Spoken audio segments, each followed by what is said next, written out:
What is going on, everyone? We are back with another review, and in this one, we're reviewing season 1, episode 7, I believe. Yeah, episode 7 of Welcome to Paradox. Check the link in the description below. Hop on over. Um, Everything comes out on Patreon a week early. That's what the link is for. If you sign up, you can get everything a full week early, and yeah, you can get the reviews still for a full week early for a free tier, or yeah. So that's also an option. But anyways, let me get past that. So this is season 1, episode 7. It's called Alien Jane. This is directed by Jorge Montesi, written by Kelly Eskridge and Rick Drew.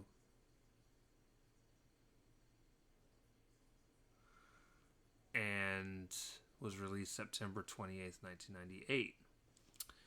This episode has Miriam Bialik as Rita, who I've watched a lot of. She was in Blossom. She was the main character of Blossom. She was also in Big Bang Theory, among other things. Was super excited to see her pop up. We also have Gabrielle Miller, who plays Jane. I'm not as familiar with her specifically.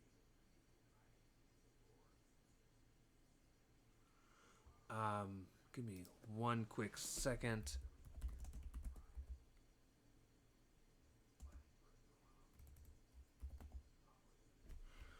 Peter Graham, what was his name? Graham Gaudreau.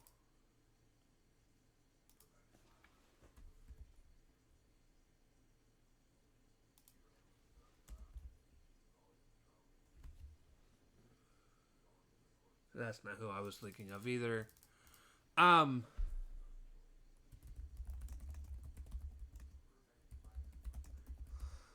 trying. I don't remember what the main doctor's name is.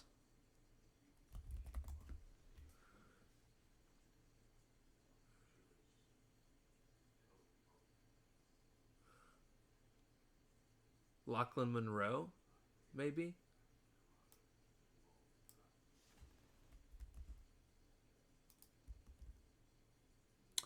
Yes, Lachlan Monroe. I've seen him in a lot. Um, and I am so glad he was in this because he has done so many good things, and he does not get the credit he deserves.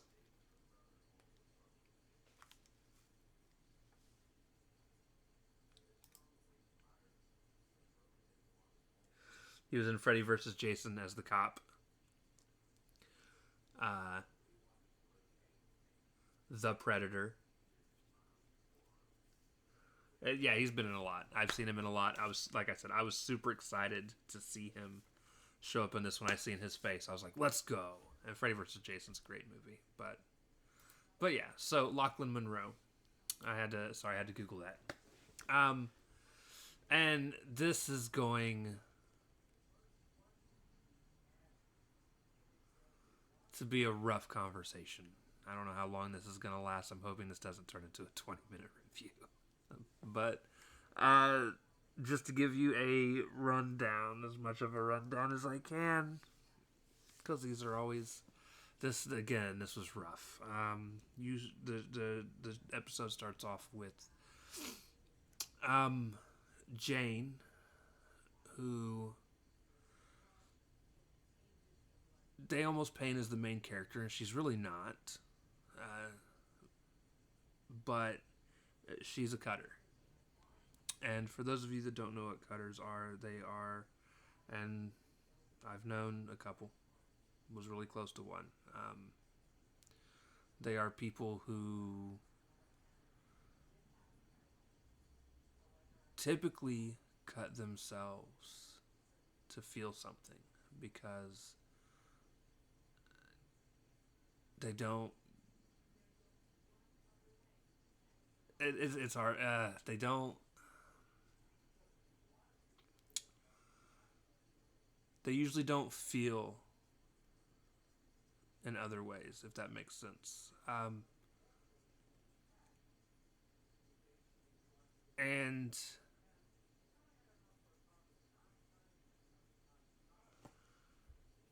anyways, so she's a cutter.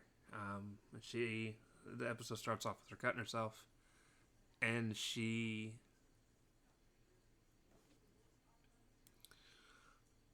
gets admitted into a hospital because the girls that walk in on her doing it are making fun of her and talking a lot of shit. And she ends up in this hospital room. And as she's brought in, Rita, who is played by Miriam Bialik, she's in there with her. It's her room to begin with, and she's not happy that someone else is coming in. She calls her a light skin, which is a term she uses for someone who doesn't belong to be where she's at, or someone who thinks she doesn't belong where she's at. And what she means by this is her character basically believes that she's going to come in thinking she doesn't belong to be there when everyone else that is there for a reason. And she lashes out at her, and in the process gets tranquilized, gets tranked, and put to sleep. They go through. She goes through. Jane goes through doctor session with the doc, and has a freak out moment where it's almost like she's being attacked, I guess. And gets taken back to her room where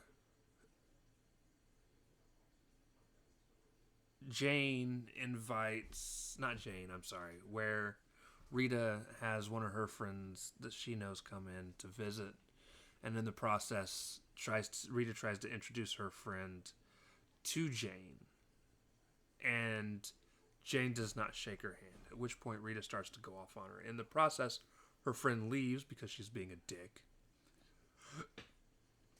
and Rita goes to basically yell at Jane some more, and Jane starts to apologize, and her lip is bleeding, and it's because she was biting through it. And at that point, Rita has somebody come in to help.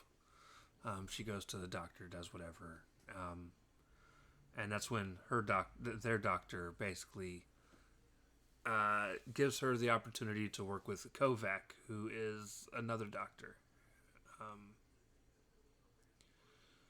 and it's supposed to be some tests that are going to be ran to see if they can figure out why she doesn't feel pain. And she willingly signs on to it, even though Jane tells her that, or not Jane, even though Rita tells her she shouldn't do it. So Jane disappears, eventually comes back later that night, and Rita sees her and asks her what all was going on. And at this point, Rita's starting to be more interested in her as a person. And she says they, weren't doing much, and she was laying with her back looking up at the ceiling. So at that point, Rita lays down, and she is like, man, you really do get a great view of the ceiling like this. And she tries to basically communicate and befriend her a little bit. And she then tells her this story of when she was younger, there used to be this field that she would run through with her hands up, and it would almost be like she would hope that the wind would catch her and carry her away. And in the process of running, she would usually trip and fall, but she would fall into the grass, and it would just be her world of just green all around her. And it was like her safe place, because her dad was abusive and would beat her and hurt her. And So she opens up to Jane, telling her all this. And Jane starts crying. Not like sobbing, but tears are streaming down her face. And she, at that point, Rita goes and pours a cup of water and sits on like a little seat sitting next to Jane. And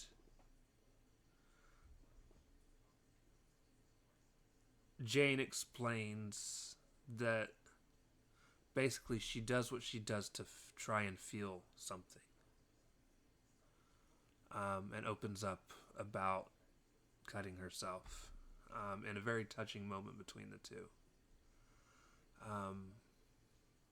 Eventually, Rita goes and lays down, and in the middle of the night, Jane is picked up by the doctors, asks not to wake Rita, and they go.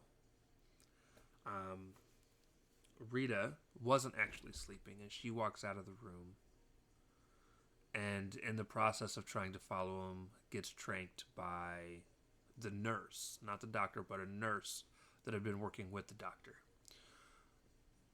So then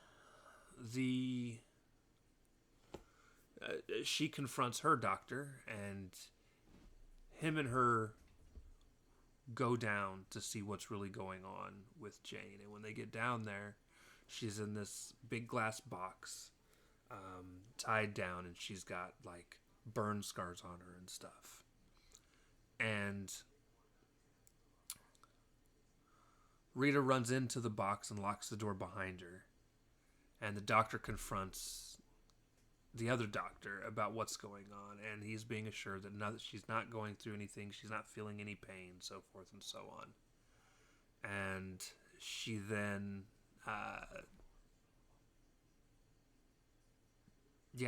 she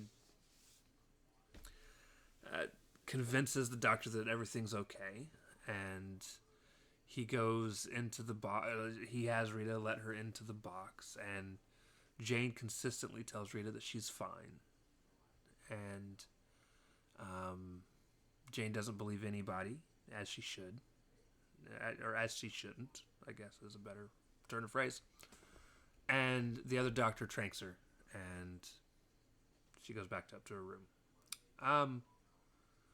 We go through a few scenes where Jane never comes back into the fold, and Rita finally confronts the doctor again and kind of guilt trips him into getting back in, and he's like, yeah, but they revoked my access. And she's like, that's okay, I got a plan. So basically she comes out of her room pretending that her stomach hurts, and as the nurse, who apparently is allowed, even though the doc isn't, is allowed access to the secret wing where this test is being held. The doc sneaks up behind the nurse, tranks her, they use her thumb to get in. And when they get down there, you can tell that she's not doing well. Jane, that is. They get into the box, and Jane tells her, she's like, I'm glad you came. I wanted to talk to you one last time. And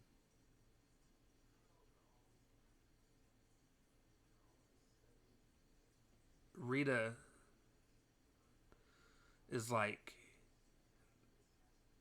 oh my God, they're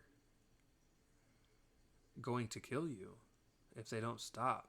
And Jane tells her, like, no, they already have. And they sit there and they're talking, and Rita basically tells her, she's like, look, or Jane tells her, she's like, you don't need to be here. You can go. You can leave. And Rita tells her, she's like, look, I'm going to, and me and my friend are going to take you with us, and we're going to go into a field. And while we're in that field, we're going to get sunburns.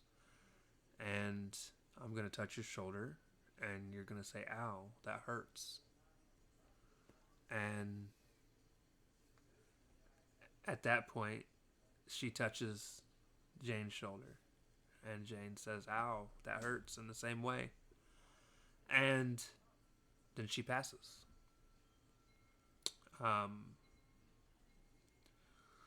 The next scene we get, Rita is packing her things and another one of her friends that are in the hospital that has been consistent throughout the episode, but I didn't feel it was important enough to mention all of their conversations. At least not to the overall arcing story. I mean, it's one of the minor details that... Anyways. So...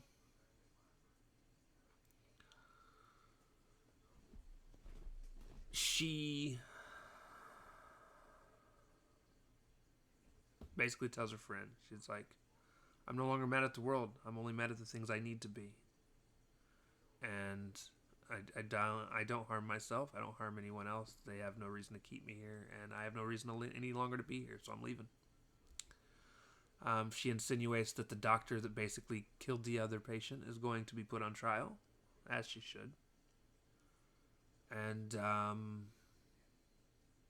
yeah, she walks off into the sunset, so to speak. It was broad daylight. It was not an actual sunset, but she leaves. That was the end of the episode. And this is my favorite episode so far. It was an emotionally tough one, and I mean that really, really emotionally tough to get through. I was not expecting this at all, and a part of this hits because